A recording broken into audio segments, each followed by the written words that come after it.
Salut à tous, nous sommes le mercredi 9 novembre en direct de Pékin et aujourd'hui j'ai voilà, une personnalité hors norme. Je suis très fier de vous présenter. Olivier Grandjean, bonsoir tout le monde, ou bonjour selon l'heure à laquelle vous nous regardez. Salut Mike, merci de me recevoir chez toi comme ça, c'est Merci à cool. Hein. toi, merci à toi. Je suis vraiment honoré, c'est exceptionnel. Merci à Marc de nous avoir organisé ça. Ouais, Marc, le petit Marc Petite de Toulouse. Merci à Pierre aussi et merci à Julia. Voilà, au moins les C'est fait. dédicaces sont faites. Ta mère, ta sœur, tout ça c'est bon. Donc, Olivier, voilà, que j'ai rencontré il n'y a pas longtemps en fait, et je suis vraiment impressionné. C'est pour ça que, voilà, peut-être je vais balbutier un petit peu ou quoi, parce que j'ai pas l'habitude de. Merci. C'est bon, décontracte-toi là. J'ai pas l'habitude de recevoir des gens comme ça sur ma chaîne en fait. On va peut-être balancer une vidéo d'introduction. C'est pas con ça, ouais. Hein, et, tu vois ça par exemple, c'est pas con, à la télévision, je fais beaucoup d'interviews, de choses comme ça. Ça, ouais, je peux arriver à le passer puisque je suis pas journaliste, donc j'ai un rôle un peu particulier, je suis un privilégié à la télévision. Ouais. Donc je peux dire des choses, mais enfin, faut quand même éviter. Ici, on n'est pas à la télé, on est chez toi, c'est sur YouTube, dans mon salon. on est dans l'intimité. Donc je vais pouvoir dire des choses peut-être que je dis pas ailleurs. C'est le but. Poser des questions, quel âge j'ai été été dépucelé, quel est le prénom de ma première prof, etc. 14 ans. 15. Bon, allez. De la Suisse, les Chinois connaissent les montagnes, le chocolat et les montres, mais il y a également une personnalité qui est un visage familier du public, lui qui s'invite régulièrement dans le salon des foyers chinois. Il s'agit d'Olivier Grandjean, un animateur suisse qui booste les audiences de la version chinoise d'Interville. Il est en passe de devenir une superstar dans l'Empire du Milieu. Correspondance à Viva Fried.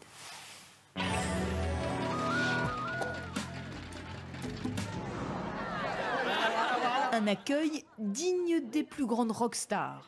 À chaque apparition, c'est l'émeute chez les fans de ce Suisse. Sa popularité n'atteint peut-être pas en Chine celle de son illustre compatriote Roger Federer, mais les Chinois sont tout de même fous de lui. Lui, c'est Olivier Grandjean, Oliver ou Papillot pour les intimes. Papillot, il met une bonne ambiance. Grâce à lui, le spectacle devient passionnant. C'est super. Il est très beau, il est vraiment proche de nous. Je suis super émue. Tellement émue que je crois ne pas pouvoir dormir ce soir. Loin des projecteurs, Olivier Grandjean profite d'un instant de répit avant d'aller travailler. L'occasion de s'offrir une petite balade dans les rues de Suzhou, la Venise chinoise. Mais là aussi, il assure le spectacle. Oh, sole mio. Allez, hop. Depuis 5 ans, ce Genevois est l'arbitre officiel de la version chinoise de l'émission mythique Interville. Audience moyenne à chaque diffusion, 300 millions de téléspectateurs. Pas étonnant donc que l'animateur soit reconnu dans la rue, même s'il reste modeste. On me dit, mais c'est dingue, trop con, 300 millions de personnes qui me connaissent. Oui, mais il y en a quand même 1 milliard qui ne me connaissent pas encore. Donc 1 milliard, ça fait encore du boulot. La Chine, c'est un peu par hasard que le Suisse y a débarqué. Une opportunité puis un coup de cœur pour le pays. Désormais, pour ses émissions, il vient ici plusieurs fois par an. Miro, Nimenro. La pause est finie, direction le studio d'enregistrement de l'émission. Tout y est, la musique du générique, les jeux déguisés et délirants. La mission d'Olivier Grandjean, c'est essentiellement de faire rire le public par des pitreries bon enfant. Il ne parle pas chinois, ce qui ne l'empêche pas de baragouiner quelques mots pour la plus grande joie des spectateurs. Et ce rôle de bouffon l'a rendu indispensable à l'émission. Sans lui, l'émission serait vraiment bizarre. Ça serait pas pareil. Je dis souvent que les présentateurs chinois ont beaucoup à apprendre d'Olivier, car il arrive à transformer des émissions sportives comme celle-là en émissions divertissantes. Là, j'oublie la notion du travail. C'est effectivement beaucoup de boulot quand même, c'est sûr, mais c'est le plaisir qui l'emporte, c'est le moteur, c'est le public, c'est les relations avec le public, c'est cet échange. C'est incroyable quand même. La star d'Interville n'a pas l'intention de s'en tenir là. Olivier Grandjean se verrait bien désormais acteur dans l'une des innombrables séries chinoises. La Chine n'a pas fini de voir ce drôle de Suisse sur son petit écran. Bon, ben voilà, alors c'est une vidéo quand même de la RTS, ça? La télévision suisse romande, ouais. Toi, t'es suisse? Ouais, bah, je suis français. Ouais. Et suisse. Français suisse, franco-suisse. Je suis franco-suisse et j'ai envie de rajouter créole aussi. Créole, ok, Parce que pourquoi créole? dans mon sang coule lave de la fournaise à La Réunion. Okay. J'ai vécu longtemps à La Réunion, je suis très créolisé, je me suis fait une nouvelle adolescence à La Réunion. T'as passé combien de temps là-bas? 8 ans, enfin 8 ans, mais j'y suis allé ensuite tous les ans régulièrement, donc j'ai passé beaucoup d'années. Okay. Puis j'ai été très influencé par la culture, par tout, par l'île, par tout ça, donc je me suis vraiment très créolisé. Okay. Et c'est une chose qui te vient ou qui te vient pas, et si elle te vient, bah, elle te quitte plus. Là, c'était dans ta jeunesse, quoi. Ça commence bien. Oui, on peut le dire, allez, d'accord, ok, j'avoue. Même si j'ai beaucoup de problèmes avec l'âge, parce que j'ai l'impression d'être exactement le même. Les gens qui me connaissaient quand j'étais à La Réunion, il y a une bonne trentaine d'années, ouais, facile, savent que j'ai pas changé. Moi, j'ai pas l'impression d'avoir changé non plus. Mais en même temps, bon, les dates sont là, et quand tu remplis un papier, puis que tu mets ton âge, tu dis c'est moi ça? Bah oui, c'est moi. Ah bon? Donc j'ai pas vraiment l'âge que l'administration me donne. Là, tu étais à la radio, en fait. J'ai commencé à la radio. Ouais. J'ai commencé à la radio, c'était assez anachronique, parce que j'aime bien d'ailleurs ce qui est anachronique, ça m'a suivi toute ma vie. J'ai commencé à la radio quand les radios libres arrivaient. Okay. Et j'étais celui qui incarnait la radio libre sur la radio officielle, qui était FR3 à l'époque, qui est devenue RFO ensuite. Donc les radios libres jalousaient un petit peu ce terrain que j'empiétais sur elles, parce que j'ai toujours été très naturel. Donc je parlais pas « Eh bien, bonjour, eh bien ». Non, je parlais normalement et j'étais un grand déconneur déjà à l'époque. J'étais très apprécié pour cela parce qu'à La Réunion, on aime beaucoup l'humour, on aime beaucoup tout ça. Et donc j'ai commencé à la radio et puis au bout d'un mois seulement à la radio, on m'a dit « Tu veux présenter une émission de télévision ?» Bah, oui, évidemment. Pour la jeunesse, ça s'appelle Super Mercredi. Okay. J'ai été propulsé tout de suite, radio et télé. Et extraordinaire. Super. Et ça m'a beaucoup marqué, pardon, professionnellement bien sûr. Parce que toi, tu avais une formation à la base. Comment tu t'es lancé là-dedans? Pardon.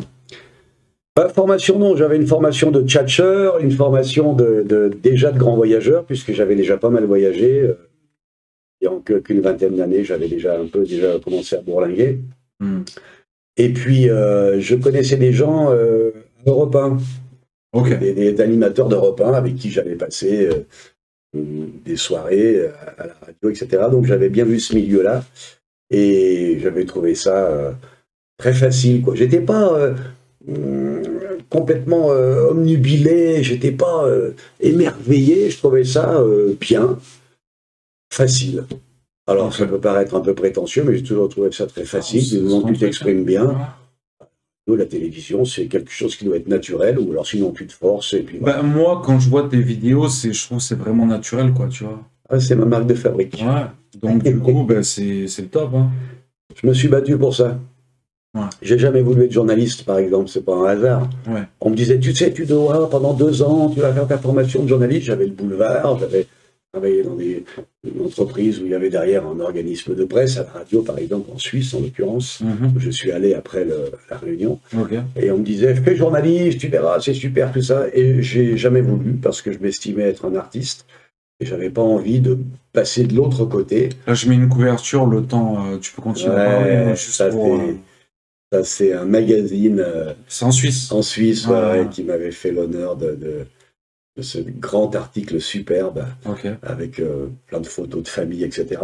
Donc j'ai jamais voulu être journaliste parce que, bien que je les respecte beaucoup, j'ai des copains journalistes, je voulais pas être dépendant d'un rédacteur en chef, de ceci, cela. Il faut, si je dois résumer en quelques mots mon caractère, je suis très libertaire, c'est-à-dire très attaché à ma liberté avant tout. Donc ça m'a coûté dans la vie, ça m'a coûté parce que des camarades à moi se sont retrouvés la voie qui était tracée pour moi, directeur d'une radio, directeur d'une télévision, etc. Ils ont fait carrière. Et moi, je voulais pas faire carrière. Moi, je voulais faire plein de choses. Je voulais voyager partout. Donc, Dès que je sentais un peu les chaînes qui commençaient à faire gling, gling, gling, je m'en allais. Dès qu'une émission à la radio, par exemple, marchait du tonnerre de Dieu, je réveillais, par exemple, toute la Réunion ou la Suisse ensuite. Je me disais, bon, c'est bien, mais ça marche, c'est formidable. Mais alors, ça veut dire que je peux plus, je suis là tous les matins pendant des années, je peux plus voyager, je peux plus rien faire, donc j'arrête et je passe à autre chose. Alors, cette liberté dont je parle m'a coûté parce que c'est pas toujours facile. Il y a eu des hauts et des bas très très bas, et puis des hauts fantastiques à l'inverse.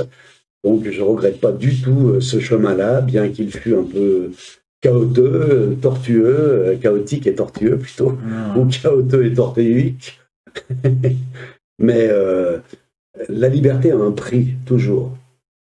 Aujourd'hui, on voit par exemple, une petite parenthèse très rapide, mais on voit les femmes iraniennes qui se battent pour la liberté au prix de leur vie, accompagnées heureusement de beaucoup d'hommes.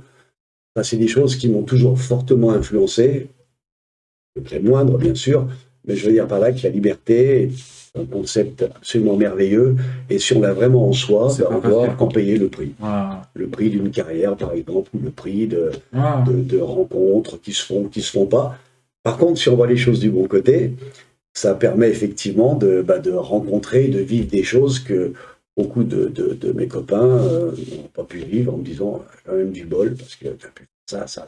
Oh, bah après, quand même, professionnellement, enfin, moi, ce que je retiens de toi, surtout, c'est ton humilité, en fait. Par rapport à ton parcours, qui est exceptionnel, qui est énorme. Interville, là, je sais pas si on peut en parler. On va en parler d'Interville. Interville, c'était combien de téléspectateurs? Alors, Interville, en Chine, tu vois, ça a été un carton extraordinaire, absolu. Les gens en Suisse, les journalistes en Suisse qui ont fait des sujets à la télévision, dans les magazines sur moi, s'intéressaient un peu à ça. Ils disaient, mais c'est quand même ahurissant. Que le présentateur, c'était le cas à une période. On va mettre le sujet tout à l'heure, là. C'était le présentateur francophone le plus suivi dans le monde. Alors, ne serait-ce parce qu'en Chine, on était entre 150, 200 millions de téléspectateurs, puisque c'était diffusé le samedi soir et rediffusé le dimanche matin. Mais c'était également numéro 1 des programmes en Russie, puisque c'était Interville International, numéro 1 des programmes en Ukraine, à l'époque bien sûr, tout allait très bien, en Biélorussie, au Kazakhstan et dans tous ces pays-là. Donc quand on additionnait tout cela, ça faisait effectivement des chiffres impressionnants, quoi.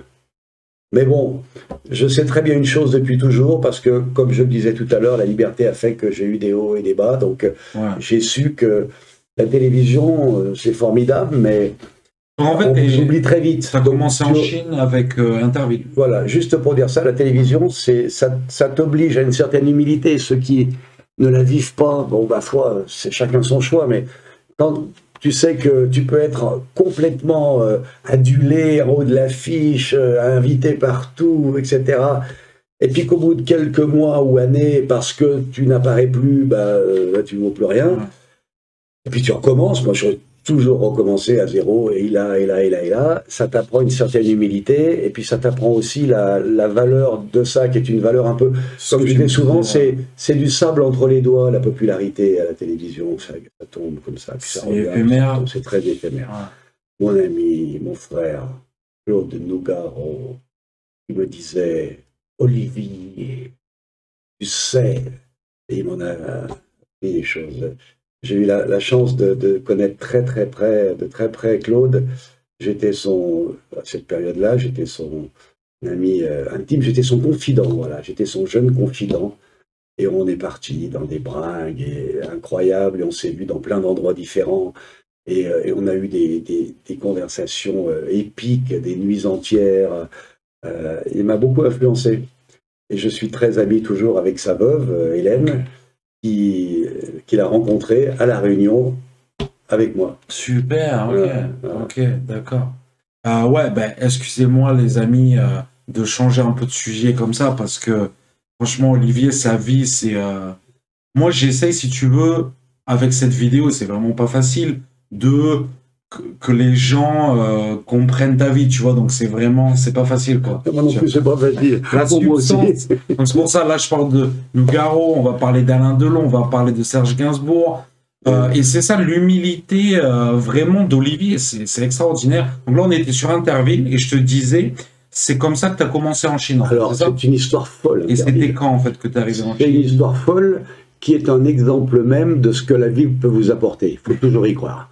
Quand Interville est arrivé dans ma vie, j'étais en plein doute, la télévision en Suisse, ça flottait, il n'y avait plus assez de budget pour faire des grandes émissions de divertissement. J'ai présenté Surprise pendant des années, pendant 5 ans, avec Marcel Béliveau, Marcel Béliveau, le Québécois, il y en a, les plus jeunes ne savent pas, mais donc c'était vraiment des émissions à grand succès, et puis il y a eu moins de budget, toutes les télévisions d'ailleurs du monde ont commencé au fur et à mesure à avoir moins de budget pour les divertissements au bénéfice des informations. Donc j'avais un peu moins de travail, puis je commençais à flotter un peu, puis à me dire est-ce que j'ai fait le bon choix, où est-ce que j'en suis, et tout et tout. Et puis, rencontres, amis, etc. La production française me dit on va faire une émission spéciale Paris-Pékin en direct sur TF1 avec Fabrice, Jean-Pierre Foucault, etc. Et elle sera rediffusée également en Chine le soir même ou le lendemain. Et on aimerait que tu sois l'arbitre parce qu'il faut un arbitre neutre, parce qu'ils veulent absolument un arbitre neutre. Donc comme tu es aussi suisse, et j'ai dit mais je suis pas arbitre. Oui mais si, on cherche un comédien, on cherche un homme de télé, comédien qui sache faire l'arbitre. Donc je suis parti dans cette aventure. Et puis, quelques années après, alors qu'il y a eu un silence radio, c'est le cas de le dire derrière, quelques années après, les Chinois se sont rappelés de moi. Et quand la production française leur a dit on va faire maintenant des grandes séries Interville internationales avec donc les Français, les Russes, les Chinois, les Ukrainiens, les Grecs, etc. On veut que ce soit toi. Merci, ah bon, mais pourquoi moi? Parce qu'on t'adore, parce qu'on a bien aimé ta prestation, etc. Bon, bah, très bien. Et cette histoire a commencé comme ça. Est devenu en quelle année? Énormissime, c'était en 2006. 2006 et c'est devenu énormissime. Et au bout de 2005 même, et au bout de 2-3 ans, les Chinois se sont dit, et si on faisait des intervilles sino-chinoises, c'est-à-dire c'est plus international, c'est Pékin contre Shanghai, c'est Guangzhou contre... Comme en France, quoi. Comme en France, voilà, contre, etc. Et donc on veut que ce soit toi qui les présente. Donc j'étais l'arbitre, l'animateur, l'arbitre un peu fou, un peu décalé, très extraverti et très extrême, on va dire. Et ça a eu un succès phénoménal qui a dépassé toutes les espérances possibles, qui m'a ouvert toutes les portes et qui m'a permis de faire beaucoup de choses derrière. 300 millions de vues, ça va. Et puis surtout un bonheur absolu, c'était des émissions de folie. Ouais, c'était fun. J'ai su ce que c'était que l'adrénaline. Bah attends, on met le sujet là. Bon. Allez, on regarde.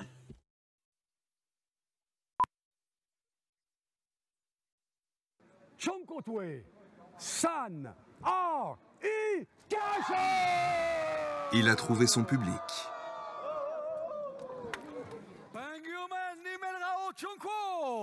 Olivier Grandjean en parfaite osmose avec les téléspectateurs chinois.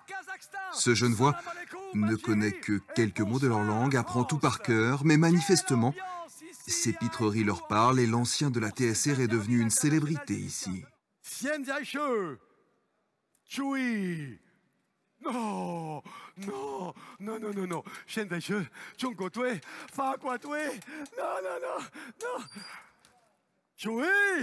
Les Chinois adorent me voir faire le pit, le gugus, ils en redemandent, ils adorent ça, ça les fait rire, ils adorent vraiment ça. En chinois, partez, on dit « Cache !»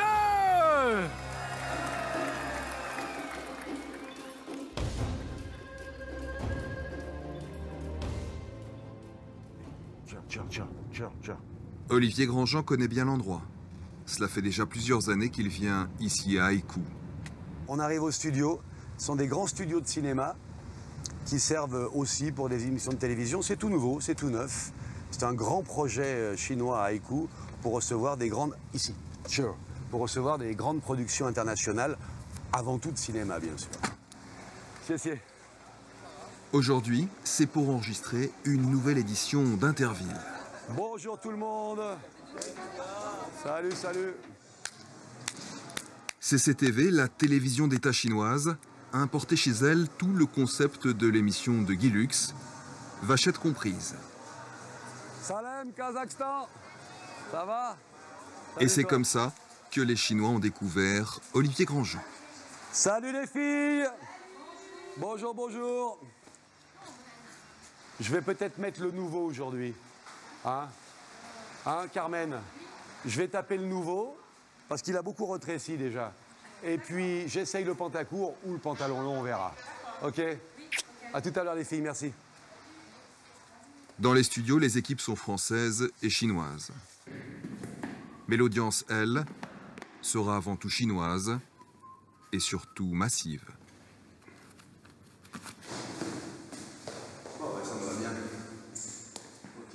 C'est très difficile d'estimer les téléspectateurs en Chine. 100, 150, 200 millions, ça dépend des rediffusions qui s'enchaînent souvent, des fois, pendant plusieurs jours, ils rediffusent, donc ils additionnent tout ça et on arrive à des chiffres astronomiques. On dira entre 100 et 200 millions pour être dans une fourchette réaliste. Dans les studios de la CCTV, l'enregistrement de Changche Jizian, Interville en français, est sur le point de commencer. L'arbitre se chauffe. Olivier Grandjean paraît tendu. Ah, c'est très physique. C'est très, très physique. Je suis entouré de jeunes athlètes. Certains sont des champions olympiques, des champions du monde. Ils ont une patate énorme et moi, je dois suivre derrière et être respecté. Pour être respecté, il faut que je sois en forme.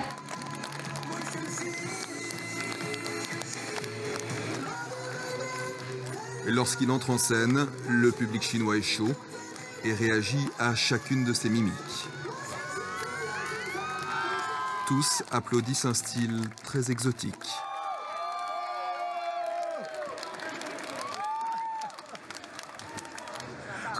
Il est très drôle, très séduisant. Je l'adore car il est vraiment dynamique. Il est très bon. Il assure et avec seulement 2 phrases de chinois.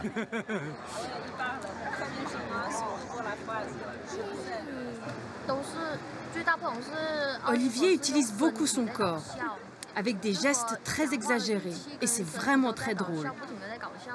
Les animateurs chinois, eux, ils ne font pas ça. Attention, compétition amicale. Les petites croix blanches que vous voyez ici rappellent ma nationalité helvétique. On la refait, s'il te plaît. Pardon. Avec une précision tout à fait helvétique, je vous informe qu'il est 11h30 sur Radio L. J'ai beaucoup de... Olivier Grandjean avait connu une première partie de carrière en Suisse romande. Radio L, speaker et animateur à la TSR, une carrière qui ne laissait pas vraiment présager un tel développement. À 19h15, comme chaque soir, place à la chance, avec la loterie suisse à numéro. Mais lorsqu'Interville démarre en Chine, il est très vite repéré par le public, et surtout par cette productrice, qui trouve en lui une énergie nouvelle, alors inexistante sur les antennes chinoises. Il est différent des présentateurs chinois? Ah oui, très différent. Il est très souriant, non seulement souriant, rigolant. Et il est amusant, il est culturel.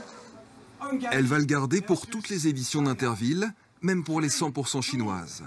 Elle va aussi le faire participer à différentes émissions et clips sur CCTV, suivis à chaque fois par des audiences équivalentes à 100 fois la population de la Suisse romande.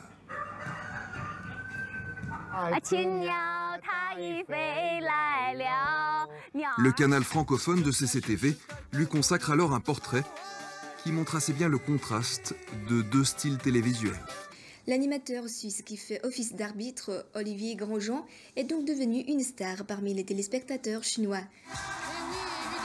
Au rythme endiablé de ce générique familier, les téléspectateurs chinois accueillent tous les vendredis soirs la joie prodiguée par l'émission Interville. Une carrière inattendue.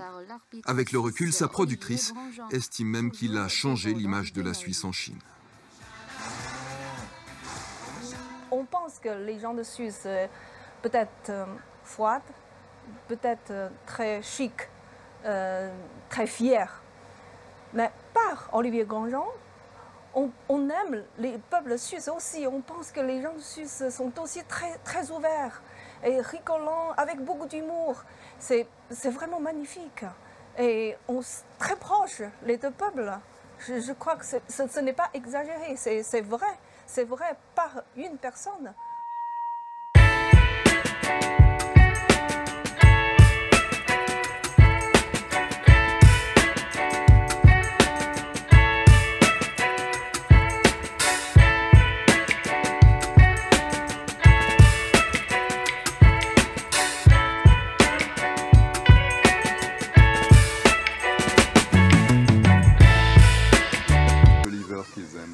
que c'est quelqu'un qui leur ressemble, mais plus encore, je crois que c'est quelqu'un qui les libère.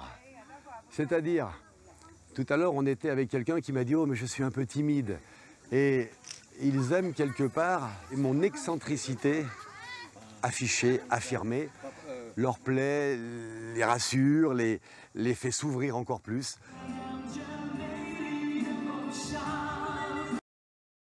Ouais, donc tu me disais pendant la vidéo que c'était la femme qu'on voit à la fin, là. On a vu Shin Chao-ying, grande productrice de télévision, qui a été élue à CCTV parmi les 10 productrices les plus importantes depuis le début de CCTV. Et elle dit que des trucs bien de toi, apparemment. C'est ma sœur, c'est ma meilleure amie, je lui dois tout. Et elle parle français? Elle parle très bien le français, je lui dois tout.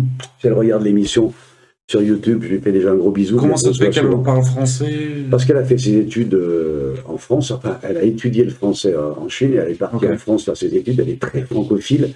Et cette femme a représenté pour moi une chance énorme parce que elle a incarné tout ce que j'ai cherché dans des producteurs de télévision que je ne trouvais pas en Suisse, en France ou ailleurs. Ils étaient tous un peu flippés, ils étaient tous un peu peureux, oh là là, Olivier, c'est un cheval fou et tout et tout.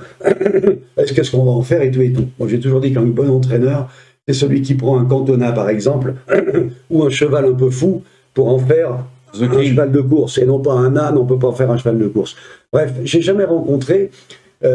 enfin, j'ai rencontré avec elle, je n'avais pas rencontré auparavant, un producteur ou une productrice qui mise sur moi et qui disent « Je sais ce que tu vaux et je sais ce qu'on va faire ensemble ». Et j'ai eu le bonheur de lui prouver qu'elle ne s'était pas trompée. Et on a fait des grandes choses. Et on va en faire encore d'ailleurs, puisque l'histoire continue. Super. Donc en fait, tu as fait que Interville avec elle ou... Avec elle, j'ai fait Interville, et puis avec elle, j'ai fait plein de petits reportages, j'ai fait des interviews pour le journal télévisé.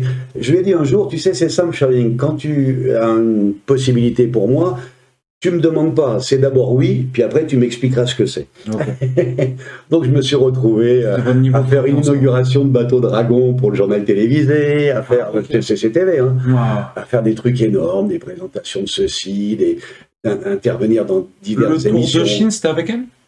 Et le Tour de Chine, c'est pas directement avec elle, mais indirectement, c'est avec elle aussi. C'est elle qui a amené les producteurs du Tour de Chine vers moi. Tour de Chine, ça c'est super bien.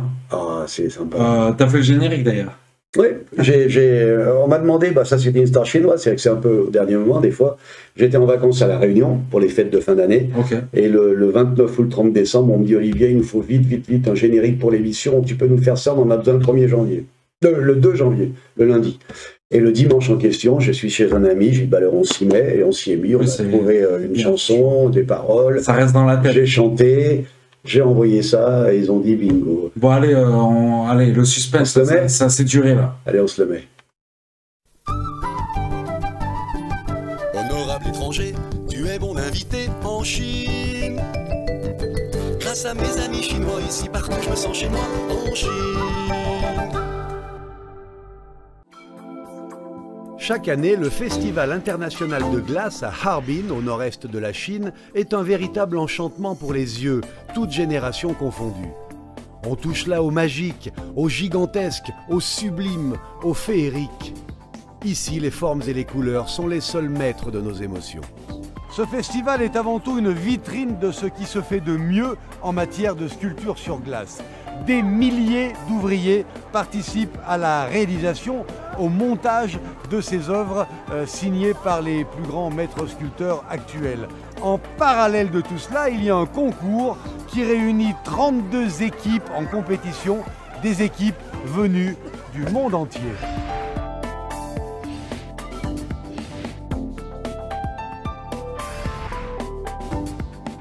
Et cette sculpture représente, sans aucun doute, l'amitié entre les peuples. Ma première leçon de sculpture donnée par Maître Han en personne. Pour pratiquer cet art si particulier, il faut bien sûr un grand savoir-faire, des outils très adaptés, et puis surtout, et avant tout, l'inspiration. Et là, ouais, j'en ai une. Pour ma première leçon de sculpture sur glace, dans la cour de l'université, j'ai comme professeur Maître Han en personne. Le sujet de l'exercice est un clin d'œil à Genève, la ville d'où je viens, au pays de l'horlogerie.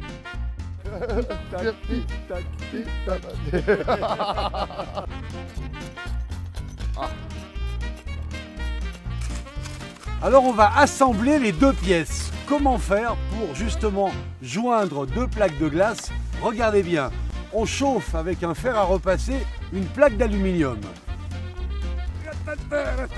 Ah, ok.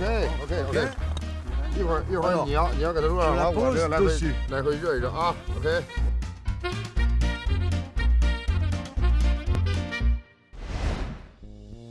Immédiatement, les deux morceaux se joignent. 2, 3, 4, 5, 6, 7, 8, 9, 10. 1, 2, 3, 4, 5, 6, 7, 8, 9. Hop là!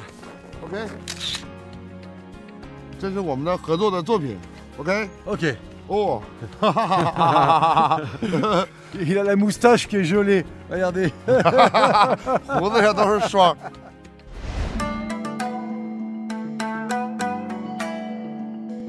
哈尔滨的冰雪情节源于1963年第一届冰灯游园会。那么在1999年呢，哈尔滨冰雪大世界就在这个地方落成了。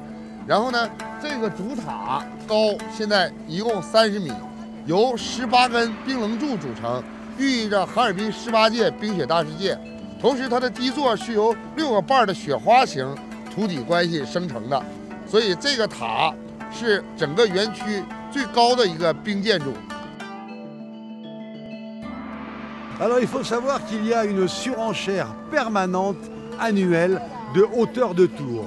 On n'a pas su me donner la dimension très exacte de celle-ci, mais Monsieur Han nous affirme que l'année prochaine, la sienne sera encore plus haute.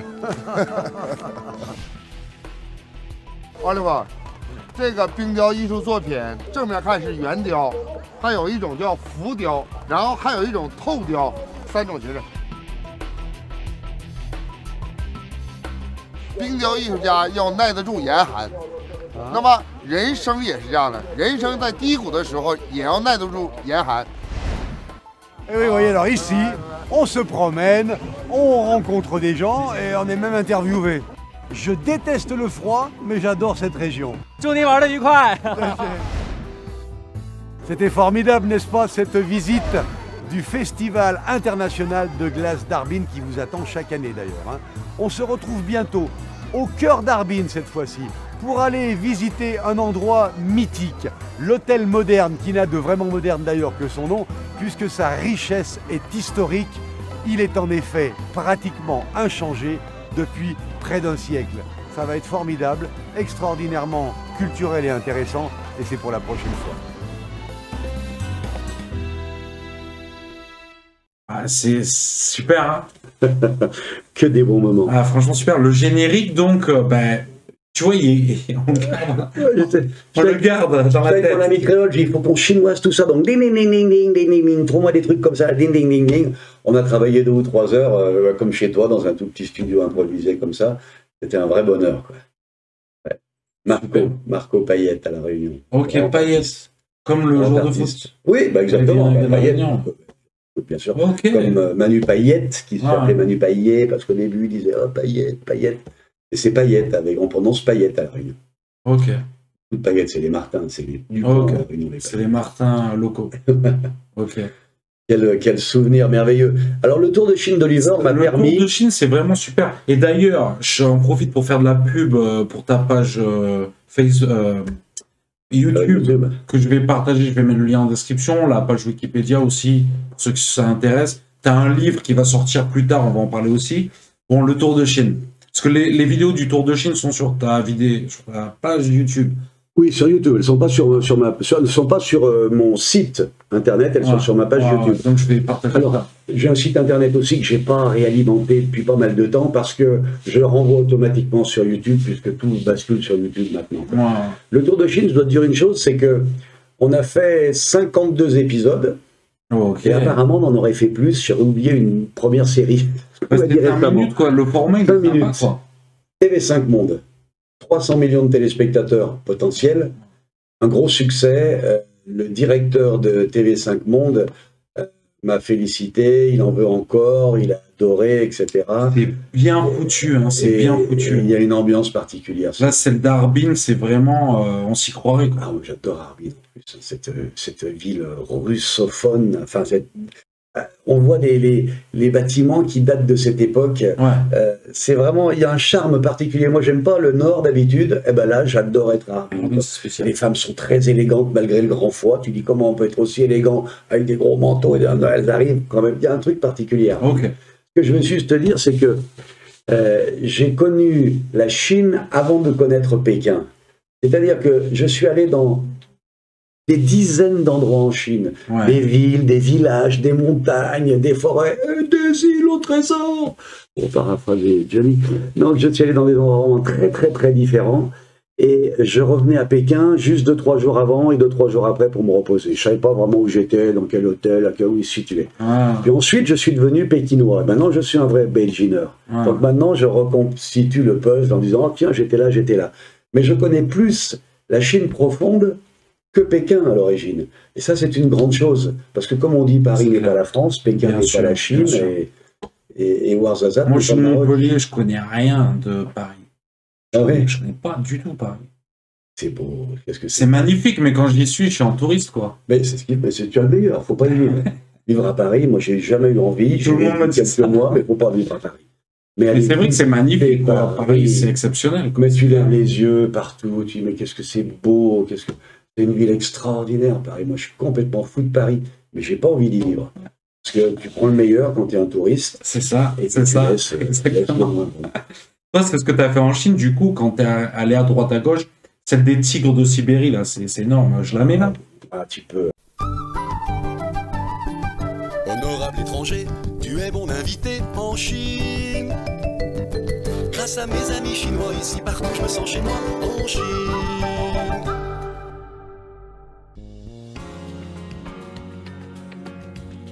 Aujourd'hui, nous allons nous intéresser au légendaire tigre de Sibérie, race en grand danger d'extinction malgré les nombreux programmes de protection dont il fait aujourd'hui l'objet.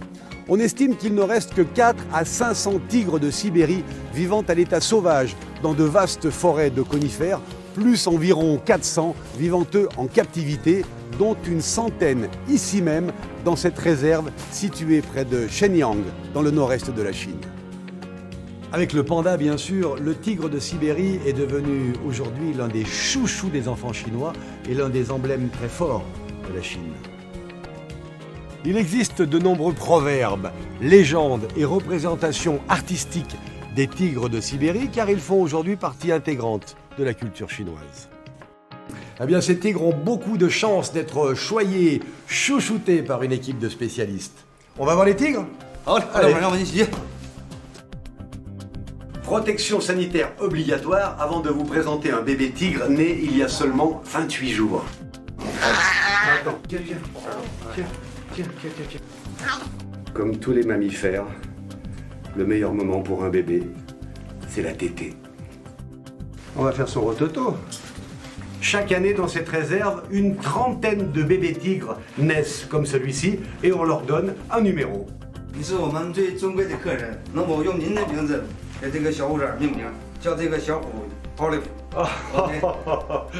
Alors, ils sont trop gentils.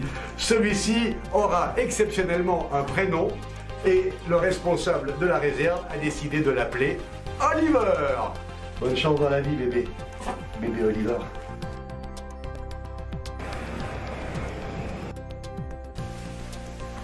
Fantastique. Chut, on ne dérange pas la bête, s'il vous plaît. On ne l'excite pas. La bonne santé des tigres est très surveillée grâce à des prises de sang régulières et des médicaments appropriés. Bien évidemment, chaque félin possède son propre carnet sanitaire. Les tigres nés ici sont bichonnés, câlinés et bien sûr, leur longévité est supérieure à celle de ceux vivant à l'état sauvage. Loin de la sophistication de la cuisine chinoise ou de la cuisine française, voici la nourriture pour tigres. Alors c'est très simple, vous prenez une volaille, vous la découpez, ensuite vous la saupoudrez d'un mélange de calcium et de vitamines et vous laissez nos félins se régaler. Qui n'en a pas eu? Allez, on vient manger. Voilà. Oh là là, dis donc, t'avais faim, toi. C'est bon, ça. Oh, ça, c'est bon, ça. Allez, allez, on vient manger. Au suivant. Allez, vas-y, tiens. Oui, oh, les griffes. Waouh. Waouh. Quand on sait qu'un mâle peut peser jusqu'à 300 kilos, c'est très impressionnant par la puissance et le danger. Comment reconnaît-on un tigre d'un autre? C'est très simple. À l'instar des rayures sur les corps des zèbres, celles sur les visages des tigres ne sont jamais les mêmes.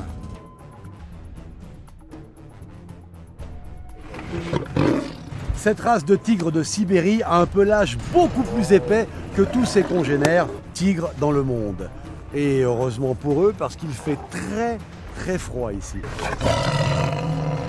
Drôle d'impression que celle de se retrouver dans la cage d'un tigre entouré des autres. Et je confirme, parmi nous, celui qui a le plus peur, c'est toujours moi. En résumé, on trouve dans ce grand parc des tigres de Sibérie, des tigres blancs, des lions, des léopards, des ours bruns et un tas d'autres espèces animales que je vous invite à découvrir quand vous passerez dans la région. Ah, surtout, n'oubliez pas, demandez des nouvelles du bébé tigre, bébé Oliver. Au revoir mes frères, ce n'est qu'un au revoir. Oui, nous reverrons mes frères, ce n'est qu'un au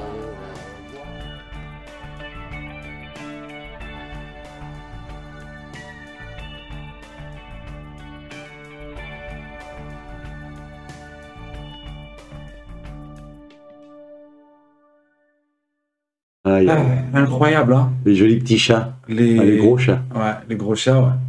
Ouais, c'est génial. En fait, c'est bien parce que tu as vécu des trucs de ouf, en fait, quoi. Ça, c'est des exemples. Hein. Il y en a ouais, non, mais il y en a. De... Non, mais c'est clair. Hein. Moi, je suis un aventurier. Tu sais, je me suis revendiqué dès le début en arrivant à CCTV, à CGTN, puisque j'ai travaillé pendant pas mal d'années à CGTN français, donc, comme avant tout, non pas un journaliste, encore une fois, comme un grand voyageur, un professionnel de la télévision et un découvreur. J'aime les rencontres, j'aime tout ça. Alors, je suis le seul à pouvoir faire. Mais comment ça va, mon cher Mike? Alors, qu'est-ce que c'est que ça? Très bien. Un journaliste fait ça, ouais, mais qu'est-ce qu'il dit? Bon, il est pas bien, comment il fait comme ça? Alors que moi, si je fais bonjour Mike, alors qu'est-ce que vous nous proposez? Il est pas bien, Olivier, non plus. Donc voilà, ça c'est encore une fois la récompense de cette liberté chèrement gagnée. Ouais. De Chine d'Oliver, ouais. Ouais. Ça c'est le. J'ai fait des rencontres incroyables en Chine. Comment ne pas aimer la Chine, quoi? Quand on connaît la Chine, quand on va vraiment à la rencontre de la Chine, mais comment ne pas l'aimer? C'est fantastique. Alors en Europe, les gens me disaient, ouais, mais alors tu comprends, la politique, moi je vous parle pas de politique, moi je vous parle des gens. Le truc, c'est que la politique au quotidien, bon là il y a le zéro Covid, donc c'est différent. Ouais. Mais au quotidien, enfin, je sais pas, même en France, à part si, par exemple, il y a le prix à la pompe qui augmente, oui, là, ok. Mais sinon, concrètement, j'aime pas subir, moi. Tu subis en France, tu subis en Europe depuis quelques années. En Chine, je suis désolé, il y a certains qui diront, ouais, on fait quand même la Chine, mais venez en Chine, vous verrez. Les gens sont heureux. Moi, j'ai été voir des gens partout dans les campagnes, les montagnes et tout, qui étaient heureux. J'ai vu tellement de petits vieux qui me disaient, ah, bah dis donc, ils ont de la chance, les jeunes, regarde ça, hein, t'as vu, il y a le tracteur neuf, il y a la poste maintenant, la banque, la pharmacie, le dentiste et le médecin, qui sont souvent au même endroit d'ailleurs, mais dans les villages paumés. Allez, je vais faire une petite parenthèse politique. Mais alors, une toute petite parenthèse politique, parce que je veux pas... On est sur YouTube, mais, hein. Voilà, exactement. Mais il y a une chose qui est très claire, que les gens doivent savoir, et quand tu voyages, tu t'en rends compte. Oui. Il y a une chose bien différente en Chine que dans beaucoup d'autres pays, sans faire de généralité, hein, mais certains pays d'Afrique, par exemple, ou d'Amérique du Sud, où là, j'ai une grande carte sous les yeux du monde, là, où les richesses ne sont pas redistribuées comme elles le sont en Chine. Alors on va me dire, c'est aussi une volonté politique de sauvegarde du pouvoir. Oui, bah, très bien, bah, c'est parfait. Mais Qui que ne tous les peut pas... mais que tous les pouvoirs dans le monde se protègent en redistribuant les richesses. Mais c'est parfait. C'est clair. Au lieu de garder dans des clans, dans des familles, et puis hop, le pays plonge alors qu'il est censé être riche. Ici en Chine, la paix sociale, eh ben, elle se paye comment? En redistribuant. Et moi, je dis bravo, moi ça me va très bien. Quand je vais dans des cambrousses, encore une fois, où les gens ils me disent « Oh, je suis vachement heureux, qu'est-ce qu'on est bien et tout et tout », et puis qui sourient. Tu regardes les infos. Il n'y a pas de famille, il n'y a pas de... Tu te dis, bah ok, bon, bah oui, il n'y a pas de... Il n'y a pas de modèle absolu, il n'y a pas de... Moi, je ne veux pas donner des bons points et des mauvais points ici ou là. Enfin, des fois, tu as envie de donner des mauvais points, ça c'est clair. Mais le système merveilleux, formidable, universel n'existe pas. Mais par contre, dans certaines régions, ça c'est mieux que là, et là c'est mieux vécu comme ça, et mieux géré comme ça. La Chine, bon, le Covid, on a ceci, on a cela, il y a des choses qui nous plaisent, d'autres qui ne nous plaisent pas du tout. C'est normal, parce qu'on a des esprits, nous, qui sont d'abord occidentaux. C'est ça. Mais il faut reconnaître que ce partage, cette idée de partage des richesses, de redistribution, c'est formidable, quoi. Parce que sinon, ça serait à feu et à sang, hein. Faut bien se le dire. Hein. Si tu fais pas ça... L'histoire de la Chine... on est tous très mal. L'histoire de la Chine, c'est une histoire assez terrible quand même. Ah oui. Des guerres de partout. Mais elle est incroyable, l'histoire de la Chine. Elle est incroyable. Elle est d'une richesse. Nous, on a la chance en France d'avoir une richesse culturelle et historique également folle. Les rois de France, et tout, tout ça. Tu peux passer des jours, des nuits, des semaines là-dedans. C'est incroyable. Eh ben, c'est encore un point commun avec la Chine. La Chine a une histoire culturelle et incroyable, et pas que culturelle, historique, politique, etc. Incroyable. Incroyable, c'est fou. C'est merveilleux, hein. Puis avec des légendes là-dessus, qu'on rajoute. J'étais dans des villages, des endroits comme ça, on me disait, tu sais, ici, c'est passé ça ou ici. La légende prétend que... Tu as de la musique qui vient en tête. Et la musique qui me vient en tête, c'est... Ouais, en Chine, nanani, nanana. Mon générique. Non, tu penses à... Ouais, putain, je pourrais faire ça dans mon émission, quoi. C'est cool d'être ici. Écoute, sinon, ben, comme je vous ai dit, Olivier, il parle pas beaucoup. Il aime pas... Il parle beaucoup, mais il aime pas se mettre en avant, quoi. Ah, moi, je suis pas... Je voulais dire, je suis un peu un taiseux, tu as remarqué. C'est ça. Non, mais c'est vrai. Par exemple, là, regarde. Je suis un bavard, mais je suis pas un... Non, tu te mets pas en avant, en fait. T'es humble. C'est grâce aux autres par exemple, que j'ai vécu tout ça. Sinon... Non, mais ouais, mais bon, tu sais, les gens, ils sont pas comme ça, hein, en général. Là, par exemple, la photo avec Alain Delon. Elle est exceptionnelle. Ça, c'est il y a une dizaine d'années. Je suis à Genève. Alain Delon habite à Genève. Et on a un ami commun qui est directeur du théâtre qui me le présente. Alain ne veut rencontrer personne. Il dit non, moi, mais quand il est dans sa loge et qu'il va sur scène pour jouer une pièce de théâtre, comme il le faisait là, il ne veut voir personne, même pas le pompier. Hein. Il veut être concentré là. Donc on sait que voilà, c'est pas le genre à se mêler à la foule, etc. Et puis mon ami lui dit, écoute Alain, j'ai mon ami Olivier, je t'en ai parlé, je m'en bien te le présenter quand même, tout ça. Et il était de bonne humeur ce jour-là, il dit, bah, d'accord. Ça se voit sur la photo, hein. Eh ben, c'est exceptionnel de le voir comme ça. Il est là, comme ça, et vas-y, fais ta photo. On a passé un bon moment, on a discuté un petit quart d'heure, quoi. C'était très agréable et j'étais très honoré d'avoir rencontré Delon sous cet angle-là, parce que c'est un personnage à multiples facettes. Hein. Bien sûr. Pas très facile. Et en même temps, c'est une star fantastique, un mec qui a une histoire incroyable, et qui sait, de temps en temps, justement, montrer qu'il n'est pas que ce qu'on croit. Il est capable aussi d'être sympa et chaleureux, comme il me l'a prouvé. J'étais super content après ça. Tu m'étonnes. Sinon, tu m'avais dit, celui qui t'avait marqué de ouf aussi, c'était Gainsbourg. Non, mais là, c'est très particulier. Là, c'est très particulier. Là, t'étais jeune, t'avais 5 ans de moins, on va dire, non? Je rigole, oui, il y a 5 ou 6 ans, ça. Non, là, j'ai 30... j'ai 30 ans, chose comme ça, quoi. Et ma mère me dit, quand elle a vu la photo, « Mon Dieu, mon fils, mais tu lui ressembles trop, hein, faut pas boire comme lui. » Effectivement, j'avais fait la fête toute la nuit, la veille, et j'étais allé chez lui en début d'après-midi.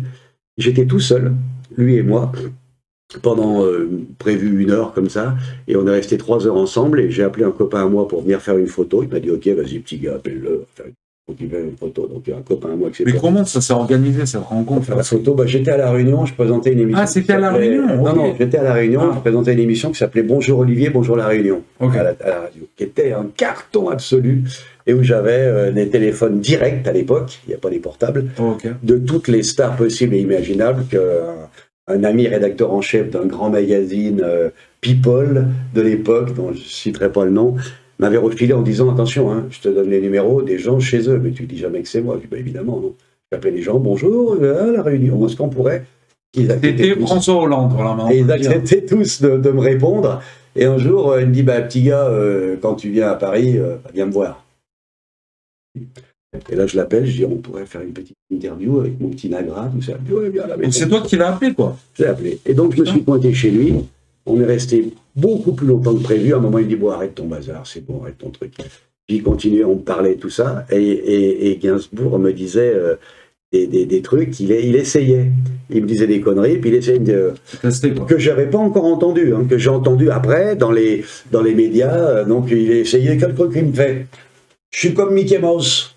J'ai 2 grandes oreilles et une longue queue. Comme ça. Il parlait tout doucement derrière. Mickey Mouse, j'ai 2 grandes oreilles, il chuchotait. Quoi. Donc il m'a raconté plein de conneries comme ça. On a eu un moment extraordinaire.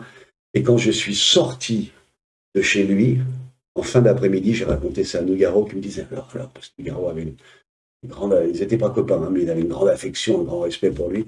Il m'a dit alors comment ça s'est passé? Quand je suis sorti de chez lui, rue de Verneuil, j'ai tourné et j'ai erré dans la rue comme un fantôme. Je venais de voir Jésus, donc il n'y avait plus rien qui comptait, les voitures, je ne voyais pas, je marchais.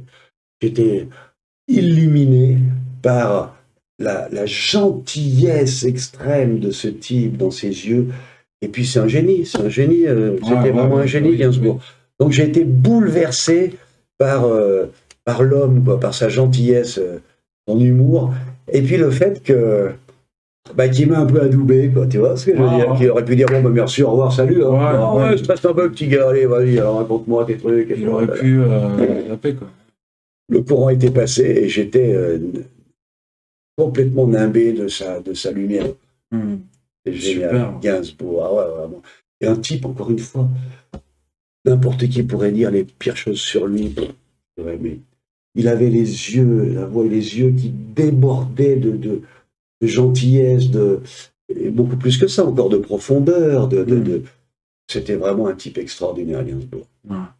Et Claude me disait, encore une fois, je suis très fier que c'est matché entre vous, enfin, il ne disait pas matché à l'époque, il me disait que c'est marché, quoi, entre vous, parce que je sais qui tu es, Olivier, et ça ne m'étonne pas. Mais toi, ta marque de fabrique, c'est de déconner, non? Ça, c'est plus que... Je vais te montrer un truc. Je déconne partout. C'est quoi? Bah tiens, ça c'est marrant. Qu'est-ce que je m'as?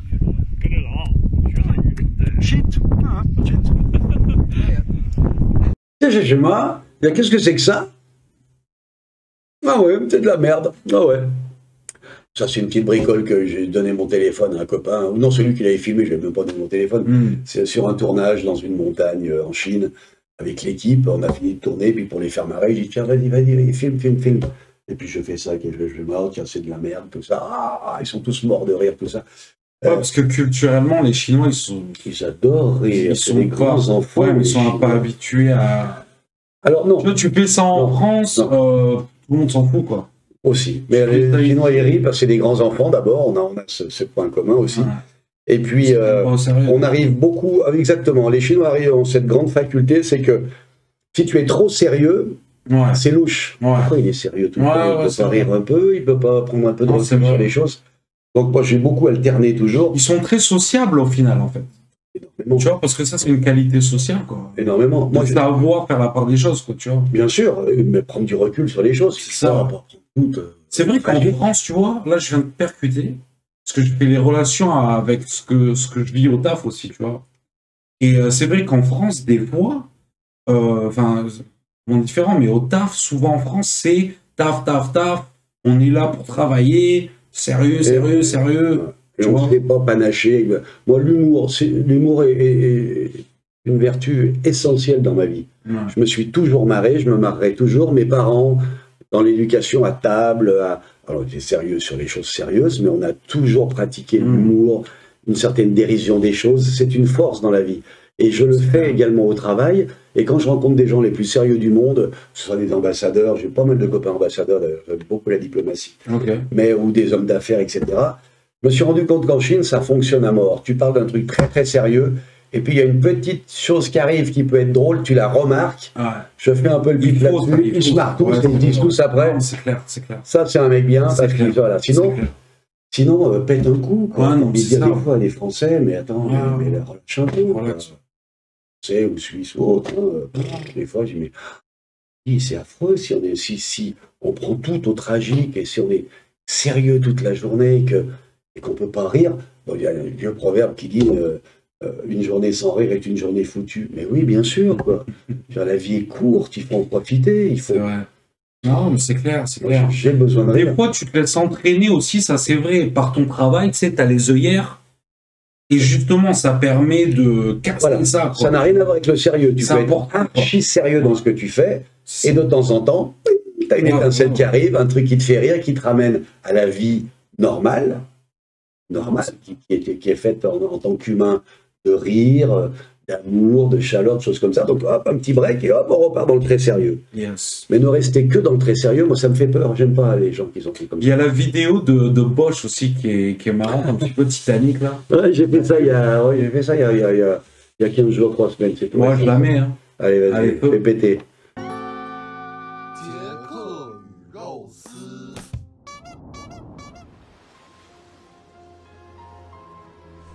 Rose.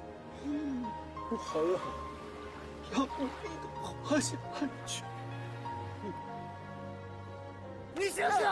你小点声。去，不要离开我，不要离开我。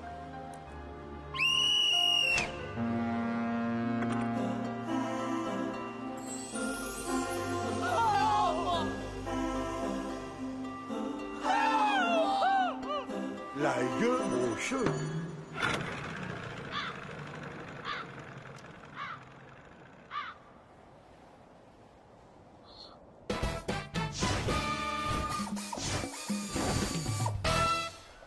跟生活悲剧说拜拜。博士电钻起子机，要的就是高效率。上京东有彩蛋，自在生活上京东来。C'est rigolo parce que c'est le moment le plus tragique du film en fait. Oui. J'ai bien aimé qu'ils fassent ça. J'ai trouvé ça très chouette. Quoi. Et en même temps, voilà, c'est un vieux film, tu vois, donc ça passe. Si Jack et Rose avait eu la perceuse. Jack et Rose avaient eu la perceuse, ben, ils auraient eu beaucoup d'enfants après. Voilà. Sauvé. Ils auraient construit un bateau sur l'autre. Non, mais c'est bien, c'est bien. Les Chinois, ils aiment bien ce genre de pub et tout, quoi. Oui, et puis j'aime bien les voir arriver de plus en plus dans ce deuxième degré, dans cette dérision. C'est assez nouveau, ils ont toujours été très branchés sur l'humour, mais là, ce côté, c'est jeune, ça, tu vois, ce côté... décalé, c'est assez nouveau et c'est vraiment très bien. Quoi. Mais toi, au final, tu as participé à ramener ce vent de fraîcheur en Chine sans vouloir te jeter de fleurs. C'est peut-être pour ça que ta productrice t'a remarqué, c'est ce qu'elle cherchait, ce qu'elle voulait. Ouais, ben oui, elle m'a dit tu colles parfaitement. Ça. Et tu sais, je vais te dire un truc. Quand j'étais à La Réunion, j'avais énormément de succès. Parce que j'étais encore une fois un grand déconneur qui faisait les choses sérieusement, mais qui déconnait toujours. C'est l'époque, ça, non? Ah là, ça c'est la plus vieille fois. Le chouchou de ces dames. Là, j'ai 25 ans. Là, j'ai 25 ans et... Ah, mais t'as commencé super tôt quand même. Ouais, 25 ans par là. Dans les médias et tout. Là, j'ai 25 ans, là, je suis au top du top. Mais tu penses que c'était parce que c'était une autre époque ou... C'était les années 80. Ouais. Parce qu'un petit jeune de 25 ans aujourd'hui... Bon, tu me diras, il y a Instagram, tu vois, il y a toutes ces conneries. Ouais. Mais alors franchement, un petit jeune de 25 ans aujourd'hui, il a de quoi faire ça, il va s'éclater. Hein. Mais il n'aura pas la liberté que j'avais là. Là, je suis, mais là, un oiseau fou. Là, je suis royal. Voilà. Et pour te dire, donc à cette époque, à La Réunion, je déconne énormément. Les mères de famille m'adorent parce que je suis le coquin et tout. Bon, c'est quand même assez grave. Hein. J'en ai profité, je me suis gavé les années 80. Abusé, ultra abusé. Bon, voilà, j'avais J'y allais avec pas trop, t'es toujours en bonne Non, en bonne santé, non, mais je veux dire, je dormais pas beaucoup la nuit, voilà, bref. Tant mieux, Et j'avais la réputation à la radio, à la télévision et dans la vie de tous les jours d'ailleurs, d'être un grand déconneur, etc., etc. Et quand je suis arrivé en Suisse ensuite, j'ai essayé de pratiquer le même humour, et là, ça n'a pas fait du tout. Ah ouais. Je disais, attends, mais là, je me suis vraiment senti créole. Là, je me suis vraiment dit, attends, mais ça y est, t'es noir, t'es différent. J'ai plus la même mentalité, j'ai plus du tout les mêmes repères. Et donc, j'ai dû m'adapter. Et quand je suis arrivé 20 ans plus tard en Chine, eh bien, j'ai retrouvé en Chine des plaisirs que j'avais à La Réunion par rapport au public, par rapport à ma manière de travailler, de m'exprimer, de déconner, avec l'expérience en plus, évidemment. Donc la boucle, un peu, c'est bouclé comme ça, tu vois. Les années 80. J'étais pas né, mais... C'était pas mal. Les années 80. Moi, je suis pas nostalgique, je n'aime pas regarder. Mais après, il faut de temps en temps faire des points. Tu tiens, ça c'était comme ça. Bah écoute, tant mieux, tu vois. Les années 80 étaient des années de fêtes, pas que de fêtes, où tout était possible. Mais tu sais d'ailleurs, en France, en boîte de nuit, c'est des musiques des années 80. Je le dis souvent. Clo-Clo, c'est tout le temps, quoi. Tous les soirs. Les années 70 qui étaient très... Le lac de Connemara et tout, on en a bouffé. Voilà, les années 70 qui étaient très, Flower Power, très libertaires, etc. Les années 80 qui étaient des années de grande création. Ça partait dans tous les sens. Les années 90 ont été un peu plus des années gueule de bois, avec des reprises, des boys bands, des machins, bref. Et puis les années 2000 ont recommencé à rechercher des nouvelles voies artistiques, etc. Voilà. Mais ceux qui ont vécu les années 80 sont forcément marqués par les années 80. Et qu'on y retourne maintenant à travers les musiques et tout. J'étais dans une boîte il y a quelques jours. Super bondé, des jeunes, et à un moment, ils balancent Jackson. Et là, tout le monde pareil dansait. Je me disais, mais ça date d'hier, c'est avant-hier, quoi. C'est intemporel, quoi. Voilà. Là, j'ai vu pour Halloween à New York, ils ont fait un flash mob, là, tu sais, dans la rue. Il y avait des centaines de personnes qui chantaient Thriller, tu sais, le truc de Michael Jackson. Tout ça, c'était où? À New York. Ma fille y était. Et là, maintenant, ah ouais? Il est parti 3 jours à New York pour Halloween. Elle habite à Montréal, elle est étudiante à HEC à Montréal. Elle dit, papa, j'aimerais bien aller là-bas. Je dis, vas-y, Halloween, 3 jours. Elle est revenue, elle m'a dit, je suis fatigué, il faut que je dorme, tout ça. La folie. J'ai vu les photos et je me suis dit, ben voilà, c'est génial, c'est génial. Ouais. Elle m'a quand même dit un truc, elle m'a dit, tu vois, c'était vraiment bien, mais j'ai été un peu surprise parce que je m'attendais à plus grand. J'ai dit, comment ça? Elle m'a dit, bah, tu vois, la Lake Parade et la Gay Pride, eh ben, c'est plus fou que ça. Ah ouais? Je dis, ah ouais. Elle me dit, ouais. Donc c'était bien, mais un peu condensé ici et là, de là à là-bas, tout ça. Elle m'a dit, je m'attendais à encore plus grand. Alors c'était formidable, mais les images sont trompeuses. C'était pas voilà. Alors que Lake Parade à Genève ou certaines Gay Pride dans des grandes capitales, ça dure des plombs, tu vois pas, ça n'arrête pas. Donc tout est relatif. Voilà. Bon, bah écoute, c'est bien sympa. Bah, écoute, le mot de la fin, parce que là, on est... On a parlé du passé. Ouais, je sais pas, niveau vidéo, on est à 50 minutes à peu près. Ils sont tous partis, là. Alors, la dernière personne qui est sourde, pour ceux qui restent là. Pour ceux qui restent, le mot de la fin. Le mot de la fin, c'est que c'est bien de se tourner vers le passé. Le passé fait ton présent, fait qui tu es, tout ça. Donc, on a pu... peut-être entrevoir un peu qui j'étais, pourquoi, qu'est-ce qui m'a forgé. Mais j'aimerais bien tu m'as proposé qu'on se revoie, qu'on parle du présent, parce qu'il y a des choses très sympathiques au présent en ce moment, et du futur très proche aussi, puisqu'il y a aussi des choses très proches. En 2 mots, j'écris un livre en ce moment, puisqu'on m'a demandé d'écrire un livre sur les aventures chinoises. Je me perds dedans, il faut que je fasse le tri, bref. Mais ça va être... Tu vas dire un truc sur ton livre? Bah écoute, il sortira normalement au printemps prochain. Et puis j'ai surtout un truc très très très important, surtout un projet très important, un bébé carrément. C'est ma pièce de théâtre de boulevard que j'ai écrite et qu'on joue l'année prochaine en Chine pour la jouer ensuite en France, en Belgique, en Suisse, fin 2003, début 2024. Si on en fait un succès à Pékin et en Chine, au printemps. Ok. Elle sera jouée en Europe, enfin en francophonie. C'est en français? En français. Ouais. Alors on nous demande de faire une traduction en chinois. Ce sera forcément pas la même. Ce sera très bien aussi. Tu peux adapter, quoi.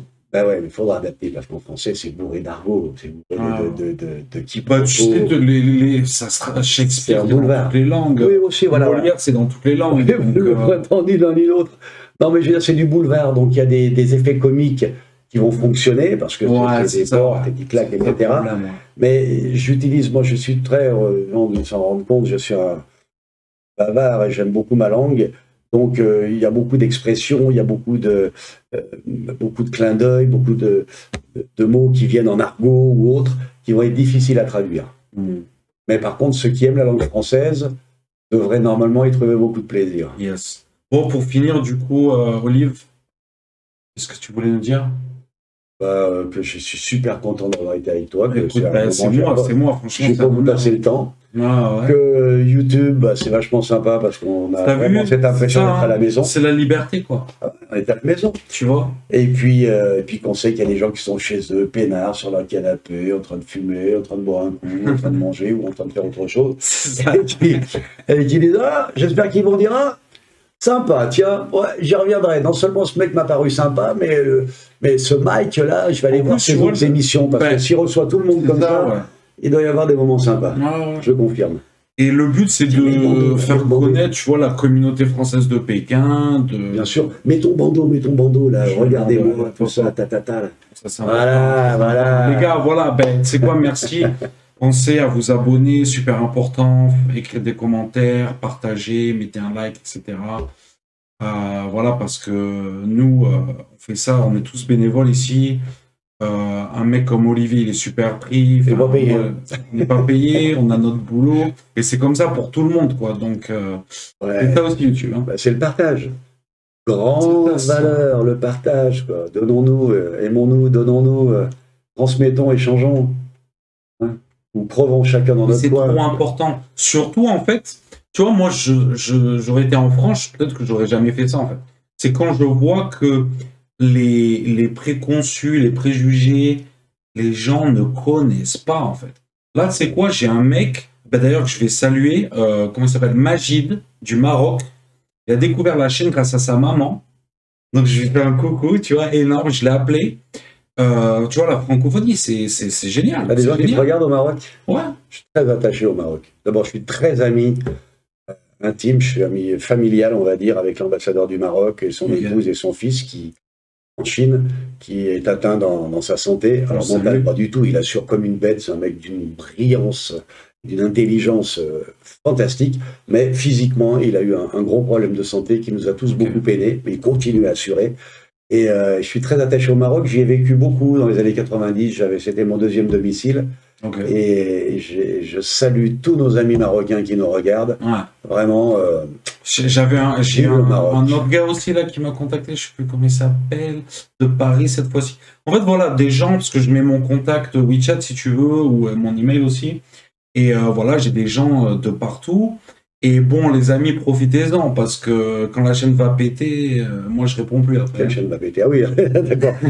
Juste pour revenir sur le Maroc, j'ai fait une émission avec l'ambassadeur du Maroc, juste avant qu'il tombe malade, il y a 1 an ou 2, qui s'appelle Un dîner chez l'ambassadeur. Vous la trouvez sur YouTube. Un dîner chez l'ambassadeur Maroc. Elle a fait un carton à l'époque, parce qu'elle était diffusée sur YouTube en plein pendant la pandémie, où les gens restaient bloqués chez eux. On mettra tous les liens en description. 2 ou 3 mois. Donc ça a été très très suivi. C'est un très bon moment. On est à table, dîner chez l'ambassadeur. C'est très très sympa. Yes. Et vous verrez que cet ambassadeur représente ô combien dignement ce royaume chérifien que je chéris.